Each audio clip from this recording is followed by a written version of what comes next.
안녕하십니까, 이준원입니다. 오늘은 마지막 시간입니다. 이번 기회에 새로운 것을 실천하신 것은 있으신지요?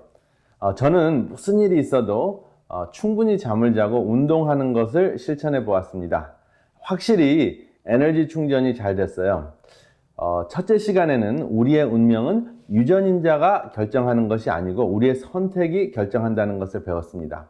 그리고 우리의 삶의 가장 큰 의미는 하나님을 섬기고 이웃을 섬기는 산제사라는 것을 알게 되었습니다.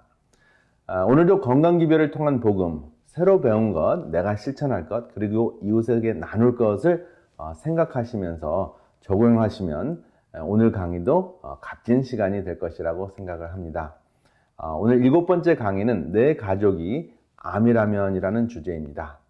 암하면 가장 두려운 병이기도 하지만 우리에게 깨달음을 주는 병입니다. 특히 질병 중에서 영적인 성장에 가장 큰 기여를 하는 병입니다.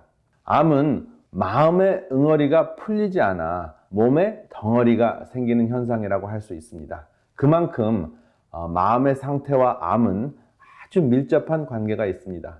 반드시 그렇지는 않지만 유방암, 위암, 대장암, 직장암, 췌장암 등이 그렇습니다. 그리고 우울증이나 영적인 의미를 상실했을 때도 암에 걸릴 수가 있습니다. 먼저 암의 증상들을 부위별로 정리해 보겠습니다. 가장 중요한 암의 증상은 증상이 없다는 것입니다. 그리고 증상이 있다면 체중 감량이 되거나 무기력해지거나 열이 나거나 통증이 있다는 것입니다. 이러한 일반적인 증상 더하기 각 부위별로 증상이 있는데요. 폐암인 경우에는 기침이나 각혈이 있고요. 유방암인 경우에는 멍울이 잡히고 멍울을 이렇게 당겼을 때 그 주위가 함몰이 된다는 것입니다. 그리고 전립선인 경우에는 소변에 피가 섞였을 수 있고요. 대장암인 경우에는 변비, 실변, 그리고 혈변, 그리고 체중 감량이 함께 일어나면 대장암을 의심할 수 있습니다. 그리고 위암인 경우에는 소화불량 증상과 체중 감량이 함께 동반합니다.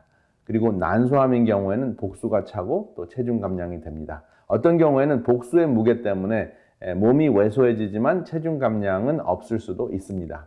그래서 암을 한마디로 하면 몸의 브레이크가 망가진 것이라고 할 수 있습니다. 몸의 브레이크가 망가진 이유는 무엇입니까? 생활 습관이 그 대표적인 이유이고요. 삶의 사고방식 때문에 그렇습니다. 바로 욕심 때문에 그렇습니다. 요즘에 전 세계적으로 교육자들과 지도자들과 경제학자들이 외치는 소리가 있습니다. 공로주의의 독재, tyranny of meritocracy. 이것이 무슨 뜻일까요? 우리는 열심히 산 만큼 보상받는 것이 당연하다고 생각을 하는 주의입니다. 그래서 이러한 꽤 논리적인 생각을 가지고 아무리 열심히 해도 충분한 보상을 받지 못하는 이웃을 무시하는 경향이 생깁니다. 그리고 군림합니다. 무의식 속에서 그렇습니다. 그것을 서슴지 않고 하는데 어떠한 상황에서 그러냐 생각을 해보니까 잔디 깎는 사람들, 또 쓰레기 버리는 사람들, 또 딜리버리 하는 사람들, 그리고 크게 돈을 많이 벌지 못하는 그 이웃들을 무시하거나 외면합니다. 그래서 우리는 그러한 무시되는 사람들이 되지 않으려고 공로주의에 빠져 매일 지칠 정도로 일하고 삽니다. 무슨 일을 하든지 돈을 많이 모아놓으면 그렇게 무시당하지 않고 사람들에게 외면당하지 않을 수 있다고 무의식적으로 생각하는 것 같습니다. 그리고 열심히 산 만큼 보상을 받으려는 욕심 때문에 결국은 병이 납니다. 돈과 명예, 그리고 혹은 선행에도 인정받기 위해서 절제가 없어집니다. 이 모든 것의 결과는 바로 암입니다. 암은 세포가 쉼을 잃은 병입니다. 그리고 쉼을 잃은 다음에 계속 세포 분열을 통해서 다른 곳으로 침투하는 성질이 생기고요. 그 다음에 90%나 95% 정도의 암은 후천적인 요인에 의해서 생깁니다. 그렇다면 후성 유전학적으로 극복할 수 있다는 이야기죠. 그리고 일반적으로 암은 가장 약한 부분에서 생깁니다. 그러면 세포 속에 무엇이 문제가 생겼을까요? 바로 P53이라는 브레이크가 망가졌기 때문에 암이 생기는 것입니다. 이 P53은 대부분의 암에 문제가 생긴 것인데요. 이 P53은 일반적으로 세포가 제대로 분열을 하고 더 이상 분열이 필요 없을 때는 정지 신호를 주는 것이 P53입니다. 그런데 이 P53이 망가지면 정지 신호가 무시되면서 세포가 덩어리로 변합니다. 그것을 바로 암덩어리, 악성종양이라고 합니다. 이 건강 법칙은 창세로부터 주어진 불변의 생명 법칙에 포함되어 있습니다. 그래서 유행을 타지 않습니다. 거룩함의 법칙입니다. 이 거룩함은 특별한 목적을 위해 구별되는 것이죠. 특별한 목적은 사랑입니다. 기쁨의 동산 에덴에서 피를 흘려야 되는 그 육식 대신에 채식을 하나님께서 권장하셨습니다. 그리고 모든 사람에게 쉼을 통해서, 특별히 안식의 쉼을 통해 구별하여 거룩하게 하셨습니다. 근데 이러한 법칙들이 무시되면서 우리에게 찾아오는 가장 무서운 질병 중에 하나가 바로 암입니다. 그리고 먹을 것이 부족했던 홍수 이후에는 육식을 허락은 하셨지만 정한 육식을 권장하셨고 피채 먹지 말라고 하셨습니다. 그런데 현대 과학을 살펴보니까 그 이유가 명확해졌습니다. 육식을 통한 피 섭취는 다음과 같은 문제가 있습니다. 피 속에는 철분을 운반해주는 햄이라는 것이 있습니다. 영어로는 힘이라고 하는데요. 논문을 보면 이 힘을 과잉 섭취하면, 한국말로는 이제 햄을 과잉 섭취를 하게 되면 직장암, 대장암, 췌장암, 폐암, 당뇨병, 그리고 심장병에 걸릴 수 있는 확률이 높아진다 하는 것이 확인이 됐습니다. 그래서 사람들이 고기를 즐겨 찾는 이유는 바로 이 힘 때문에 그렇습니다. 햄이라고도 말씀드렸죠. 근데 이것이 고기 맛을 내는 부분인데 이것을 지속적으로 많이 섭취했을 때 다양한 암과 만성질환이 생기는 것입니다. 그리고 최근에는 동물의 피와 접해서 생기는 병이 또 생겼죠. 다양한 역병들이고 또 팬데믹입니다. 바이러스와 박테리아 감염도 피와 깊은 관련이 있습니다. 코로나 바이러스와 같은 병균도 야생동물을 죽이거나 잡아먹는 과정에서 처음 시작됐습니다. 그래서 생태학자들은 성경을 인정하는 사람들이 아님에도 불구하고 채식이 미래 유행병을 막을 수 있다고 이야기합니다. 그리고 사람은 지구의 청지기이기 때문에 생태계를 보호하고 섬기고 사랑해야 될 책임이 있다고까지 이야기를 합니다. 그래서 우리가 육식을 통한 몸속에 일어날 수 있는 염증을 피하고 채식을 통해서 우리 삶이 또 우리의 몸이 쉼을 얻어야 하겠습니다. 바로 수천 년 전부터 있었던 성경의 역병과 팬데믹의 예방 법칙을 다른 사람들이 아니고 생태학자들이 이야기하는 것입니다. 얼마나 놀랍습니까? 그러면 암이 생기는 원인을 구체적으로 살펴보겠습니다. 한자를 보면 입구자가 3개가 있고 매산자가 있죠. 그래서 아침, 점심, 저녁을 산더미 같이 먹거나 또 과식, 야식, 가식을 하면 암이 생긴다라는 의미로 와닿을 수도 있습니다. 그래서 몸과 마음이 또 몸과 마음을 합한 영혼의 부절제 때문이라는 것을 우리가 알 수 있습니다. 암은 그 모습도 부절제된 세포에 증식하는 모습입니다. 그래서 어떻게 과식과 야식과 가식이 어떻게 암을 일으킬 수 있는 요인이 되는지 살펴보겠습니다. 과식을 하면 P53이 차단이 됩니다. 그래서 항암 음식으로 싸워야 합니다. 항암 음식은 무지갯빛깔 음식, 몸의 염증을, 몸의 불을 끄는 음식들이죠. 그리고 대표적으로 셀레늄이 들어있는 마늘과 또 브로콜리, 그리고 P53을 강화시키는 브라질 넛을 섭취하는 것이 암 예방에 매우 중요한 생활 습관입니다. 그리고 두 번째, 암을 일으키는 야식, 굉장히 흔한 것인데요. 멜라토닌을 차단하죠.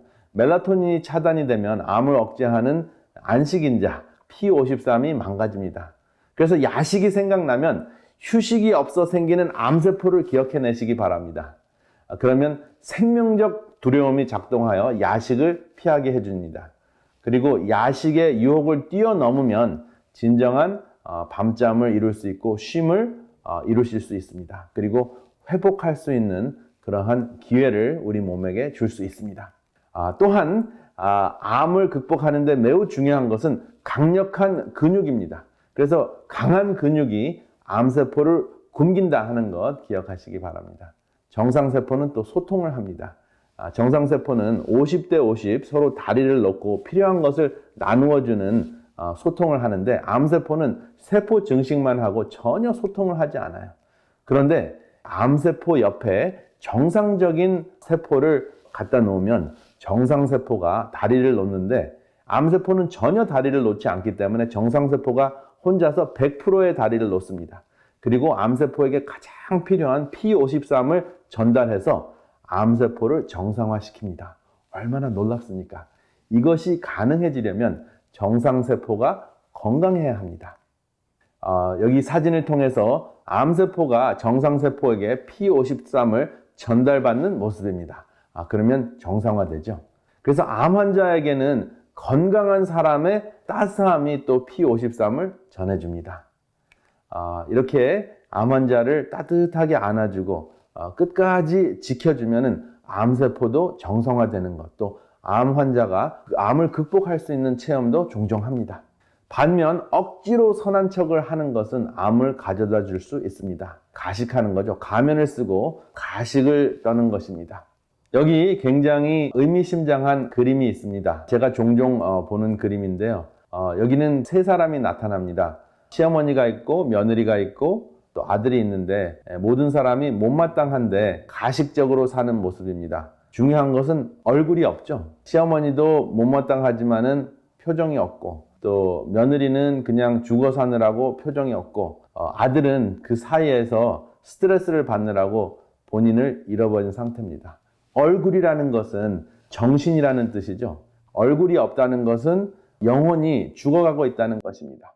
이것이 바로 암을 낳는 생활인데요. 전도서에서는 7장 16절에 지나치게 의인이 되지 말며 지나치게 지혜자도 되지 말라. 어찌하여 스스로 패망케 하겠느냐. 그래서 가능하지도 않는데 억지로 가식을 부리면서 살다 보니까 이렇게 얼굴 없는 존재가 되고 암에 걸릴 수 있는 가능성이 높아지는 것이죠. 그런데 가식을 피하라고 했다고 해서 감정대로 살라고 하는 것이 아닙니다. 안 되는 것을 억지로 하지 말고 감성의 주인이 되라고 하는 것입니다. 어떻게 주인이 될 수 있을까요? 주인을 모시면 됩니다. 어떻게 주인을 우리 삶 속에 모실 수 있을까요? 한자로 주인을 모신다는 뜻이 담겨져 있는 글자가 바로 온전전자입니다. 들립자에 임금왕자 혹은 구수록자가 들어있는 글자인데요. 사자성어에도 수처작주라는 말이 있습니다. 있는 곳에서 주인이 되면 입처계진이라. 그곳에서 바로 진리를 세울 수 있다 하는 말이 있는데요. 이것은 성경 말씀과 일치하는 말입니다. 누구든지 내 오른뺨을 치거든 왼편도 돌려대며 속옷을 가지고자 하는 자에게 겉옷까지 가지게 하며 누구든지 너로 억지로 오리를 가게 하거든 그 사람과 심리를 동행하고. 여기서의 핵심은 끌려가지 않고 주인이 되라는 것입니다. 수처작주는 주인이 되라는 것은 단단한 식물을 먹는 사람의 모습입니다.